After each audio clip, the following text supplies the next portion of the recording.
on your community radio 3CR. We are still fired up, and we're still talking about revolution. Hello, and welcome to the Doing Time Show. I'm Peter. And this is Marissa, and we'll be taking you through until 5 o'clock this evening. This is 3CR Community Radio, 855 AM on the dial, streaming live on www.3cr.org.au. And a cheerio to Rob, who has been producing the show the last couple of months, I believe. Yeah. So, this is a special broadcast brought to you by the Doing Time Show. It's Monday, January the 28th, 2019. And on Saturday, today is a public holiday for Australia Day, but I call it Invasion Day. It is Invasion Day, and it was Invasion Day on Saturday, and it has been an invasion since 1788. It still is, yeah. It still is, and there was a march actually on Saturday, and we may actually do a brief report back on that later. I couldn't attend the march, but there was terrible coverage on the news about that. Didn't really highlight a lot of the Indigenous issues. First up on the show, we're going to be speaking with Sam Watson, who is an Indigenous activist and warrior from Queensland. We're going to be speaking also with Marianne McKay from Western Australia, who's a wonderful Indigenous activist from over there. And then we'll speak to Vicky Roach from New South Wales, although her land, she will speak to us specifically about what land she's from. We were unable to have anybody from Victoria, unfortunately. Uncle Jack Charles is missing in action, and he's a great actor and performer, and he usually comes onto the show just about every year. So hello to Uncle Jack, and I hope he might be able to turn up as well. So, and we hope to also to bring to you some Indigenous music today, in particular from Southeast Desert Metal, who are a great band from Alice Springs, and they're in the middle of a tour at the moment. Yeah, they're playing Castlemaine today. Absolutely, yeah, it's great. Did already, maybe? Absolutely, yeah. They were playing in Ballarat Saturday night. Played last night with Cosmic Psychos down at the Espy, and also Friday night in Ballarat, and also at the Bendigo Hotel on Thursday night, and I went to see them twice. So let's line up Sam Watson. We'll be speaking with him shortly about his perspectives on Invasion Day. Oh. And you're back with the Doing Time Show, and we have Sam Watson on the line, who has been interviewed by us for many years now, and has given us some wonderful insights. Hello, Sam. G'day, how's it going now, mate? Hi, Sam. Not bad. Peter's here too. Sam, Yep, Aboriginal elders have for the last 81 years. This January 26 is no different, and elders have protested the ongoing colonial violence on the people, First Nations people, and on the land. Can you talk about Invasion Day and tell us how you feel about it and what's been happening? Well, this entire mythology that's evolved over the years is absolutely appalling. I mean, back in 1770, James Cook lobbed over here, charted the east coast of the continent, and then bodged up his logbooks to claim that he had extinguished all title to the land, that he hadn't encountered any society that was sufficiently complex enough or civilised enough to exercise any sort of possession or ownership over the land, and he recommended that the British Crown lay claim to the entire continent, and recommended the Admiralty, because the British just come through the very costly War of Independence from America, and they had nowhere to offload their prison population. So the Admiralty then decided to send the excess prison populations across to Australia. So 1788, they have 11 British boats sail into the southern lands of the Gadigal people, and then to establish the colony of New South Wales. So Australian people, mainstream Australians, seem to be very confused about what January 6th actually means. I mean, January 26th was the day in which this British administrator by the name of Governor Phillip landed here to establish a colony. This was many decades before there was any sort of other colonies being established, and a long time before the colonies then became independent states, and then a long time before those states became a so-called Commonwealth of Australian states in January 1901. So what we were talking about on Saturday when we observed Invasion Day up here in Brisbane is that there should be, similar to South Africa, when South Africa dismantled the apartheid system, the people there established a Truth and Reconciliation Commission. So there should also be a dismantling of the apartheid regulations here in Australia, and there should be a Truth and Reconciliation Commission established, because there has never been any attempt to hold colonial officials accountable or responsible for the enormous crimes against humanity that are perpetrated against Aboriginal people across this country. And we're talking about tens of thousands of our people, men, women and children, peaceful civilian population, without arms, without any violent intent, were massacred. They were massacred, they were raped, they were poisoned, they were slaughtered. And this is heavily documented right down through the course of the European invasion. So January 26th is a day in which white Australians are dancing on the misery and suffering and tragedy of the war of genocide that's been launched against the Aboriginal people of this land. Absolutely, and in fact there's a lot of racist and discriminatory policing practices and incarceration of Aboriginal people at the highest levels in the world. Yeah, it's just unacceptable, because Aboriginal people constitute, I think, 2.53% of the population, yet in places like Queensland and West Australia, Aboriginal prisoners constitute up to 55 to 60% of the prison population. The youth detention system in the West Australia and the Northern Territory is 75 to 85% Aboriginal. So the system absolutely discriminates against and targets Aboriginal people, because Aboriginal people are not a criminal race. We're not social deviants. Aboriginal people are very law-abiding and are very respectful people, and we have very strict legal codes in place long before Phillip and James Cook came here. So, and our people obeyed the laws right across the 500 tribal nations. So now we're running headlong into this British style of so-called law and order, the British style of so-called justice, over which Aboriginal people again had no real involvement or control. And these courts are just being used as sausage factories to channel Aboriginal people into these jails and detention centres. And once our people end up in those places, it's just a never-ending cycle. The recidivism rate absolutely is just accelerating. So, but I mean, there's also the mental health system, because Aboriginal people are just being totally demoralised, and we can find no sanity in this entire system that's seeking to crush us and depress us. And year by year, I see a great increase in the institutionalisation rates of our people, not only into the criminal justice system, but also the mental health system. And suicide Aboriginal rates. People self-harming. Suicide rates in children, isn't it? Over the last 5 weeks, we've had 12 Aboriginal children across Australia self-harming and committing suicide. I mean, that is absolutely appalling. That should be.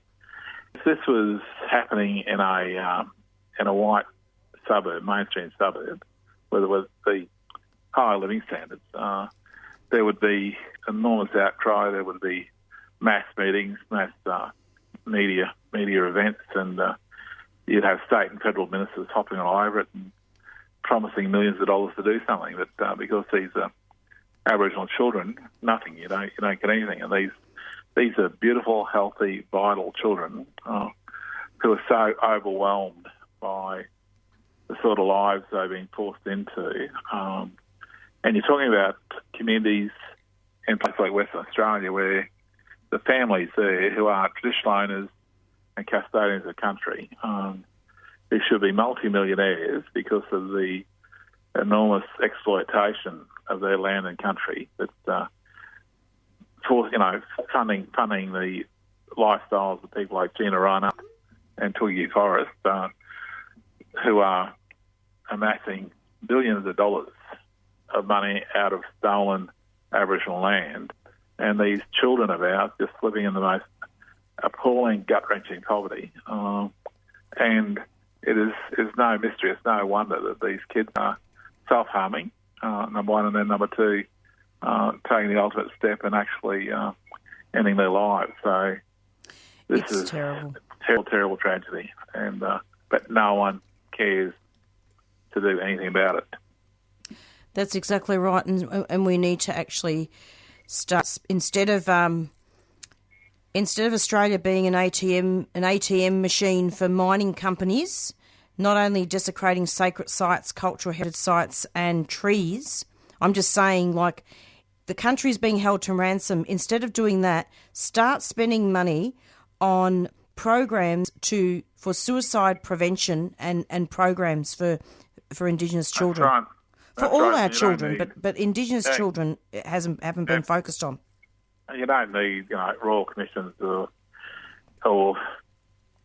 enormous think tanks being held in Canberra. I mean, the solution's right there at the community level. You need to engage with and empower the families and the elders to address those problems. Before contact with the British invaders, our people had a stable, secure society in which everyone was valued. Long before White Horse came here, we had a society that was based on an economy that had complete employment. Unemployment came with the White Horse. We had absolute. Everyone was housed in comfortable dwellings. Everyone had lifelong occupation to make contribution to the community. There was very, very stable, secure legal systems in place to guarantee the rights of all citizens. We had very, very sacred, secure boundaries of country. We had a very strong and ancient spiritual system in which our people engaged with country, engaged with the through ritual and ceremonies and songlines. We knew our country, and we lived with and worked within the natural cycles of the land. And over the last, I just heard today on the news that there's been another mass death of fish in the Murray-Darling River system. Yeah. So, and the waters are being held back by those bloody cotton plantations up there in central Australia in the Channel Country. So the traditional owners, keepers and custodians of that country are asking for those cotton plantations to release the water, let the water flow. But those multimillionaires have only got eyes on the prize. They've only got eyes on the balance book, on the amount of money they can generate. They care nothing for the flora, fauna. They have no respect for the rights of people downstream. And the rivers, these beautiful river systems that sustain our land and country across many tens of thousands of years, are being killed, are dying, and from there you have all these impacts on the bird life, on the fish, on the plant life. Yep. It's really terrible. Crime in progress. It's stealing, really. It's the stealing of the water. It's the desecration, isn't it? It's interesting. Absolutely. I mean, Yeah, I was just saying, Sam, that I was just having a bit of a think here, and I've spoken to a couple of Aboriginal people over the years, and they say to me, they're very sarcastic, but they mean it, and they say flora and fauna. That's how people see us Aboriginal people, flora and fauna. And that's right. You know, and it's true. Especially, there's just no consideration at all. But I'm hoping that we can all unite, Sam. We can all help each other and try to make things better. And part of that is maybe abolishing Australia Day. What do you think of that? Oh, I still think that January 26th needs to be held there, because that's the day on which the War of Genocide was launched. So I'd still say that January 26th is an important day for Aboriginal people across this country, because we started doing ceremonies and business on the 25th of January, which was the day before the war began, and that's important because on Invasion Day up here we had almost 10,000 people gathered.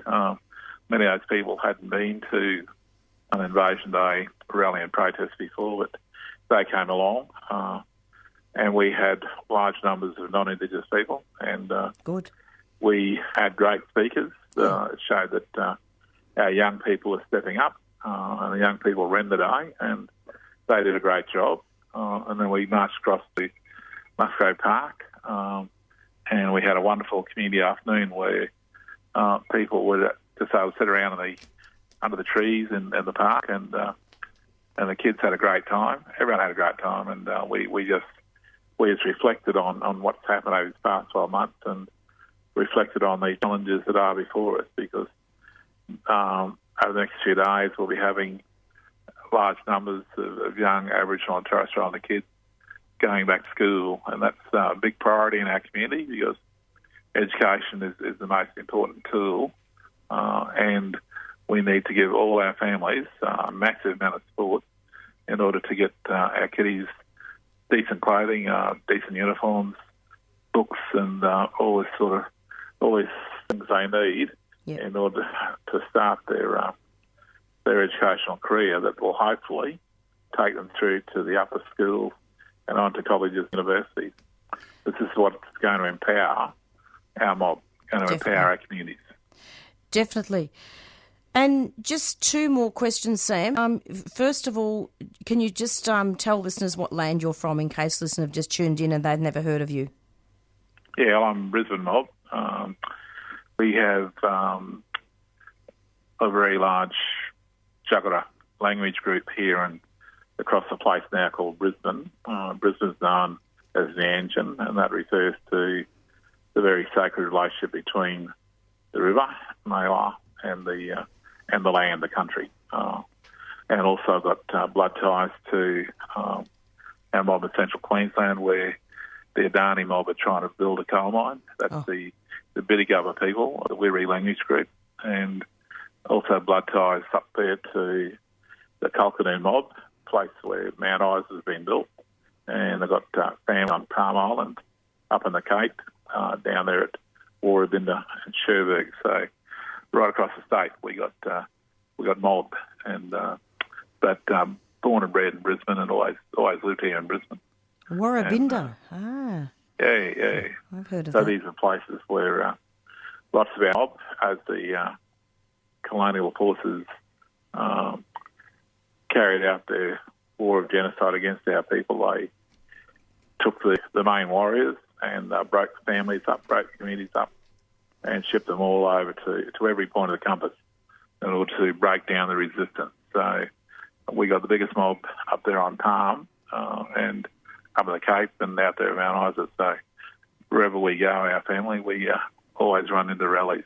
I mean, we were at last year. We did a quick trip up to Cairns and dropped over to Yarrabah and run into mob out there. So it's always good to maintain those connections.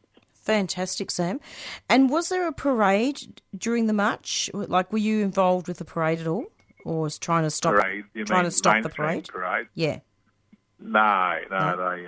they stopped having those. There were citizenship ceremonies, and we've stayed on point. We were mobilised on the day to make our statement about Invasion Day and the crimes perpetrated against our people. So we ignored those, and we conducted our community business, and we had a great day. We had Good. We had large numbers of elders out, but like I said, we stepped back and let the youngies run the day, and they did a great job.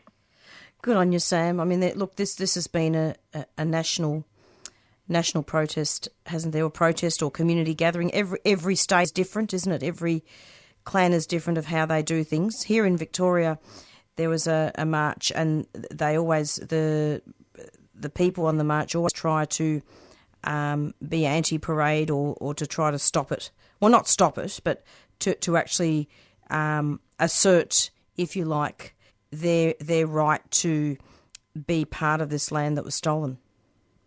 I mean, every community will conduct their business in the way they see fit. Exactly.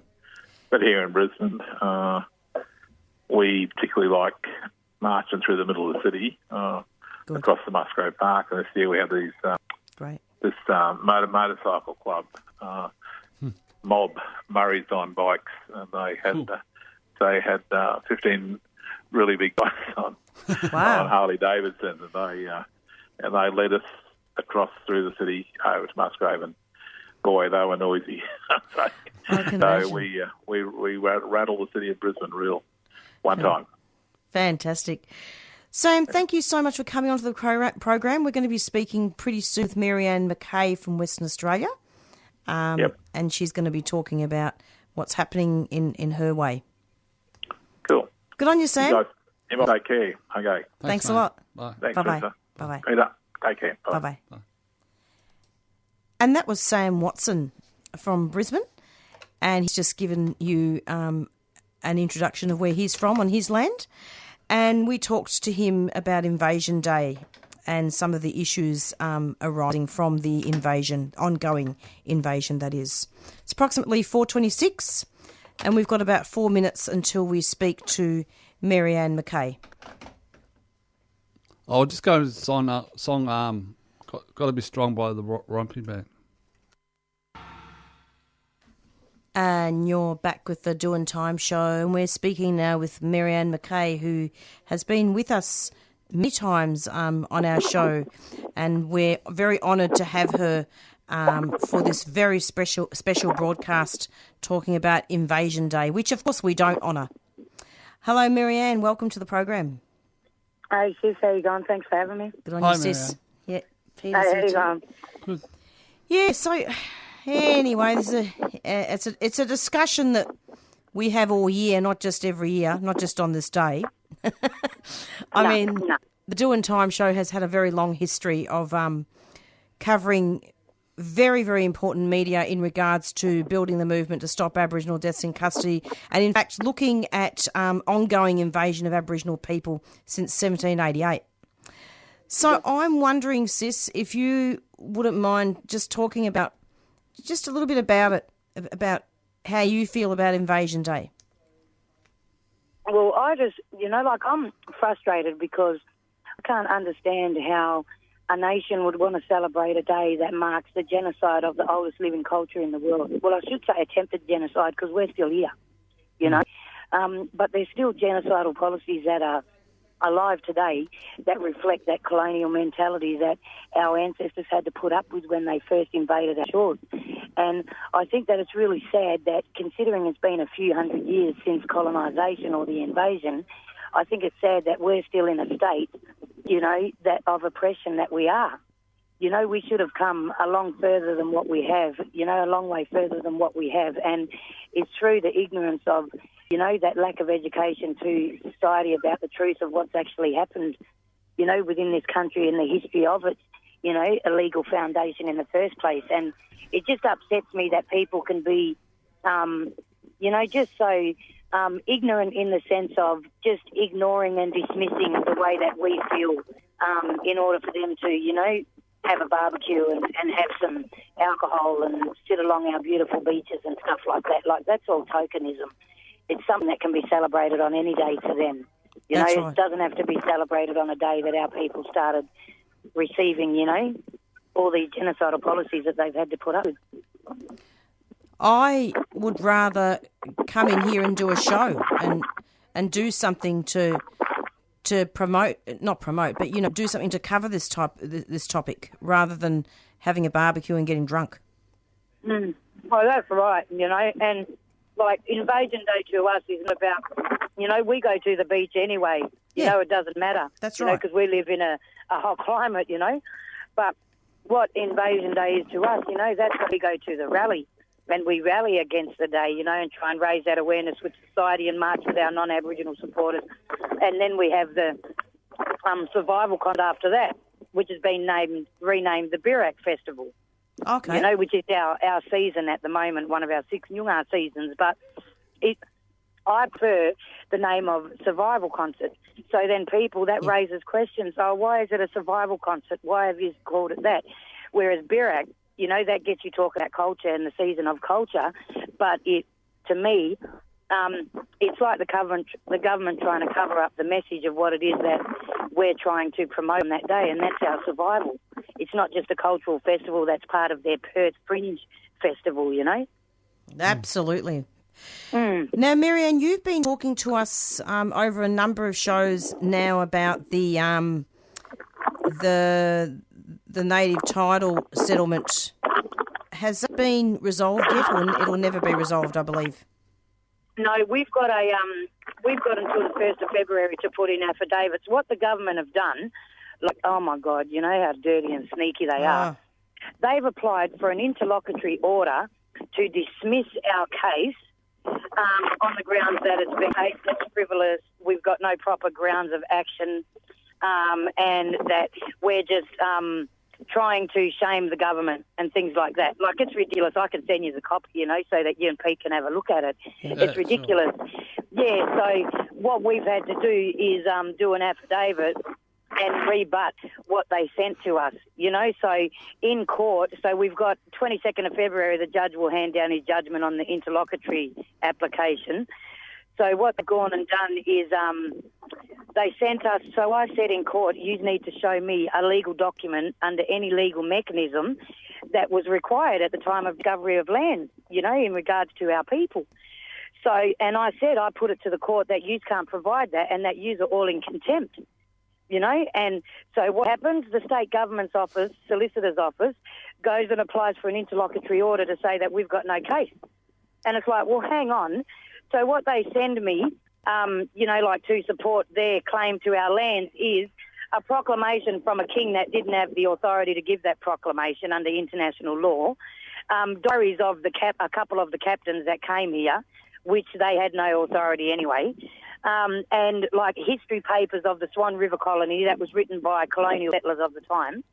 And what was another one? Oh, there was another thing to do with Captain Sterling, like his orders or something, And it's all crap. It's like a Year 12 TE history assignment, what they've sent me. And so we just basically rebutted all of it, and I handed in my affidavit last week. So if that Justice Barker of the Perth Federal Court grants that interlocutory application, well, we've got rise for an appeal, probably straight to the High Court, because they can't dismiss the documents that I filed with my affidavit. They can't rebut them. Well, that's right, even though they did try to lock you out of Parliament. That's right. And they locked us and elders out of Parliament. And it's like, well, if that's the whole inclusive process, well, why are people being excluded? And if they want to call us citizens and look at their own laws under the Constitution, they legally don't have a right to lock us out of Parliament. Well, that's exactly right. And in fact, one of the demands that was placed on the government in Victoria for the march was basically not to go selling the Constitution to Aboriginal people without having a treaty. That's right, because the Constitution is an illegal document. It's not a founding document for a nation. You know, it's just a document where they stole another people's land and tried to make it all legal. And so people have to understand that they're trying to get us into their constitution so that we are ceding our legal sovereignty to our land and come under them, whereas we need to go for some kind of sovereign agreement, because we can't treaty with a corporation and a legal entity, and because the Australian government, they don't have absolute sovereignty to be able to treaty with us. We have to go straight to the head of the snake, That's right. That's crazy. And it's just the government are fooling people with all of these things, the Uluru State from the heart, constitutional recognition. They're putting the wrong messages out there and they're manipulating people. And that's what they're doing. They're brainwashing people into that colonial mentality so that they'll agree to something that they think is good when it's actually a manipulation to further their own processes, It's really a form of colonial settler violence and systemic racism. Well, that's right, in a modern era, And it's just disgusting that society thinks that that's okay. And it's just upsetting, because you look around everywhere and people are just walking around with their head in the clouds. They don't even know the true history of what's going on in this country, and they don't even know what the average Aboriginal person goes through. That's exactly right. But that's why we have this show, and I think what I have really liked about interviewing you is that you're straight down the line and you talk about, you talk, say as it is, and that's how it should be. Yeah, and that's how it should be, sis, and there's so many of us that have a voice that should be heard, and we're just closed off, and that's why outlets like you, are solid for us mob to get our messages and that out there, because it's not being put out there in mainstream to make society aware of what's going on. We've got to listen to shows like Studio 10 and Kerry Ann Kennelly rattling her uneducated brain off, And it's like, that, Yumi Steins, for her to stand up the way that she did, like, I commend her because that was boss, and Kerry Ann Kennelly needs to understand that what she did was make a racist statement. And say, like that our people, all they go through is that kind of abuse, sexual abuse without education. And it's like, has she even been to the Northern Territory and seen the schools up there and seen that them kids get education? Yeah. They get cultural education and English education, and services aren't made widely available like they are in the cities because they're in rural and remote areas. They don't have access. And it's like, well, did Kerry Ann Kennelly, what has she ever done for our people to speak out the way that she did? That's not right. Like, has she even put herself in that situation, You've got to have that knowledge. She's too busy putting Botox in her face. Yeah. Everyone to their own, But come on, there's a point where you've got to understand and embrace your age, and live with how old you are, Oh, dear. Look, goodness me. It's crazy. Look, I actually went to see the most wonderful... I'll let you get going back to your kids. They just wait in the beach, so they're like, "Hurry up, Mum." Maybe, yeah. We'll have you back there soon. But just very quickly, going on from that discussion, extending it a bit. I went to see the most wonderful Aboriginal metal band the other night, Southeast Desert Metal. Down in Ballarat, and I spoke to the bass player and the drummer, and you could tell English was not their second language, and English was their second language. So their first language was the traditional Aboriginal, and they were telling me all about the different languages that they have with different clans. Like they're from 3 different clans, but a lot of people wouldn't know that, and they wouldn't think to ask, Marianne. Yeah, no, that's right. And they probably speak 7 dialects before they even speak English. Exactly. Yeah. Yep.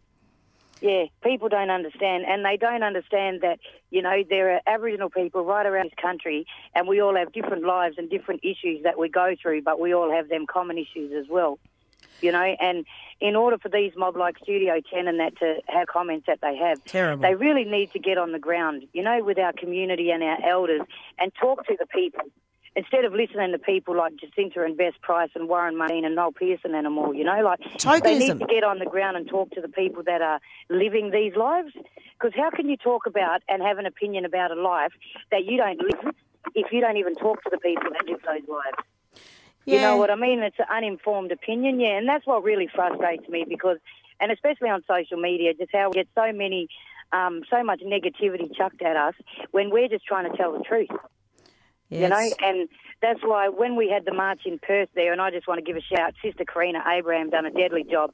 We had over 1,000 people, and for Perth, for us to have 1,000 people to march, that's like, that's just like the biggest boss, like just deadly for us, because our people, you know, we don't get that many people, you know. So, and the majority of them, like 60% of them, would have been non-Aboriginal supporters. And, you know, when it comes to Perth on Invasion Day, we had the head of Reclaim Australia over here try and carry on, but we got the police to take him away. Yeah? And the media focused on that. It was really... The fascists, of course. It just annoyed me. Marianne. Happened here too. Yeah. I saw that all over the news. Yeah, they tried to steal the speaker or something, the police. The government needs to do something about it. Yeah, and this guy... they do. Yeah. This guy tried to provoke, like he walked into the march with the Australian flag, and of course people are going to get upset and stuff. But it's not even about that. The politicians, they're not going to do anything about it because the Liberal government, it's feathering their own nest. Yeah, no, that's right. That's right, and they don't care. But in Perth, like, we had a good march, and we were really lucky. The majority of people, we didn't have any rednecks or have to deal with any racist attacks or taunts apart from that bloke now. And that was when we were doing our speeches before we marched. So when we started marching the whole way and that, everyone was just supportive. Like, It just surprised me. I expected smartasses and that, like when we marched against deaths in custody and things like that, you know. But, yeah, like everyone was just boss, and we marched down to the Birak concert and got up on stage, had a few words, and, you know, Sister Karina, she said, let's just keep marching. So we marched again, and, like, it was just a boss day, you know, and ending it with the Survival concert. Fantastic. Yeah. And who are the bands that I'm coming, honey. Played there? Well, we had, you know, Mary G. Yeah. You know Mary G? Yeah. So Mary G was there singing. Phil sang songs in that as well. There was Delta Ui. Who else was there? There was I think it was the Midar Dancers. Excellent. I think. Excellent. Yeah. So, but it was, there was a whole lineup. I think Dally was singing, "I'm coming, hang on, honey." Yeah. But it was just, it was so boss. And just, it was all, you know, like you had local entertainment, and then you had, I think it was that fella from Juki Malpa. Excellent. The rapper one. Oh, yeah? That does the rapping and that. Yeah. So we had, I can't even remember his name too. But we just had the wickedest lineup. Like, it was just solid entertainment. They had activities for the kids, and my babies just played all day. They had a ball. That's so fantastic. it's good to be able to have the Survival concert and take our minds out of the sadness of the day by being around our own mob and our non-Aboriginal supporters, you know, because they come and sit with us at the concert as well. Music is important, very important. Marianne, we'll let you get to your children. We're just about to interview Vicky Roach next from New South Wales. Yeah, give her my love and tell her I said hello. I will. We will. I'm coming now. Yep. All right, then, sis. No Thanks, worries, sis. brother. Okay. I'll talk to you soon. Okay. All right, thanks, you, my Bye-bye. Bye-bye. And that was Marianne McKay speaking to us about Invasion Day and the march in WA and the Survival concert. Just very quickly before we ring Vicky Roach, I wanted to include just a little bit of coverage from Victoria, even though Uncle Jack isn't here. Just to give a little bit of a quote from him when he attended a treaty gathering last year. And he says, renowned actor and Bronwurrung elder Jack Charles said he felt he hadn't been able to participate in the treaty process. I've seen other meetings happening in today, and I've always thought to myself, well, why didn't I know about this? And he also says that different clans had different ideas of what a treaty could bring, and that he hoped the government would be open to a parley with the Victorian Aboriginal people. And he says, from my own perspective, we have certain demands that we will place on the state of Victoria. Demands, for instance, to reconstitute our missing community centres in our small and large towns, and to have a permanent elders presence in our prisons and youth detention centres. And that's a very important quote, and I wanted to include Uncle, even though he's not here. And if you're listening, Uncle, why are you here, mate? But it's all good. I'm sure there's a reason. So we're now going to go and speak to Vicky Roach very soon. Help 3CR support the rights of Indigenous Australians. They mean to save our culture and save our dreams, our footprints, dreams, our songline, and keep our culture going strong. Of course, a lot of the Aboriginals, having been stolen, were put into state care, and also others recognition of what our people have been through in the last 200 years, the recognition of our culture in the last 40,000 years, and the recognition of where we are heading into the future. Welcome to Survival Day, Invasion Day. 223 years ago, the white man landed on our shores. Subscribe to 3CR and help keep Indigenous voices on air. Call us on 94198377 or visit 3cr.org.au. Subscribe now.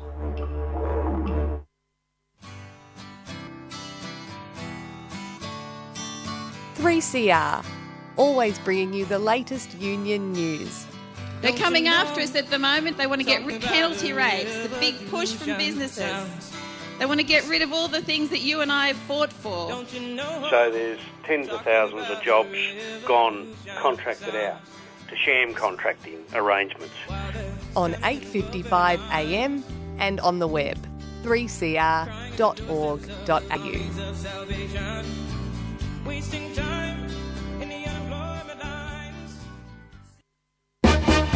In 2016, 3CR published a book to celebrate the station's 40th birthday. Years in the making, Radical Radio, celebrating 40 years of 3CR, is a visually stunning account of the people and ideas that make up this dynamic station. At 300 pages, the book includes hundreds of images and over 50 features on programs, people, music and technology from across the decades. 3CR's Radical Radio book is now on sale for just $30. You can get your copy of 3CR's book at the station during business hours at 21 Smith Street, Fitzroy. Or online at 3cr.org.au/shop. Get a piece of your own history. On sale for just $30. 3CR's Radical Radio is available now.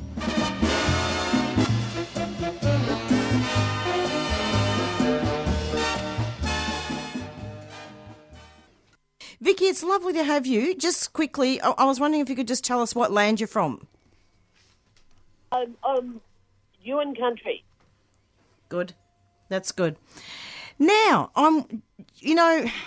Invasion Day. That's what we've talked about all day today. And I just want to hear what your perspective is on all this. I mean, I know that you do a lot of work around prison abolition. And I'm wondering if you could talk a bit about that in the context of invasion. Well, look,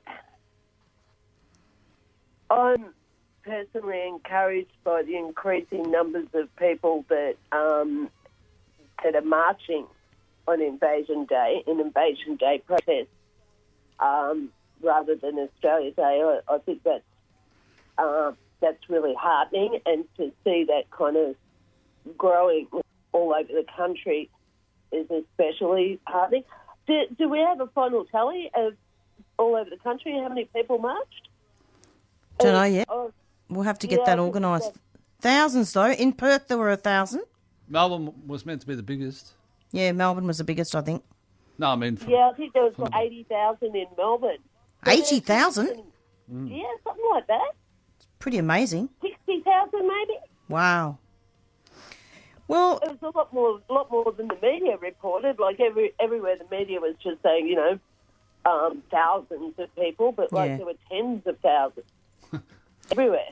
What about in Sydney? Yeah, Sydney was huge too. Like, not always turns on a better one. But it's always good to have you, Vicky. Like by the way, Marianne McKay sends her love to you from WA. Oh, lovely! Send it right back to her. Isn't she deadly? She's just awesome. She is. I love Marianne. Strong woman there. Yeah, and also we spoke to Sam Watson from Queensland earlier on. Yeah.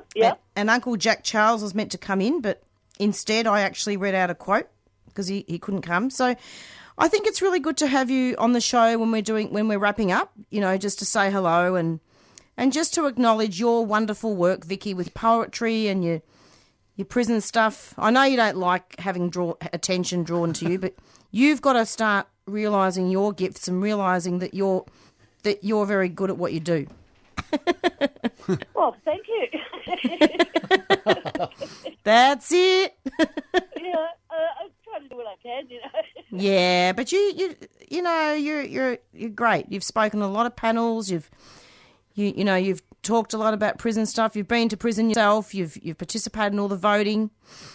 But we haven't got much time left. But even now, let's talk about this demand that the Warriors of Aboriginal Resistance had for this march. What do you think of this, Vicky? Our children being forcefully removed from their families and communities.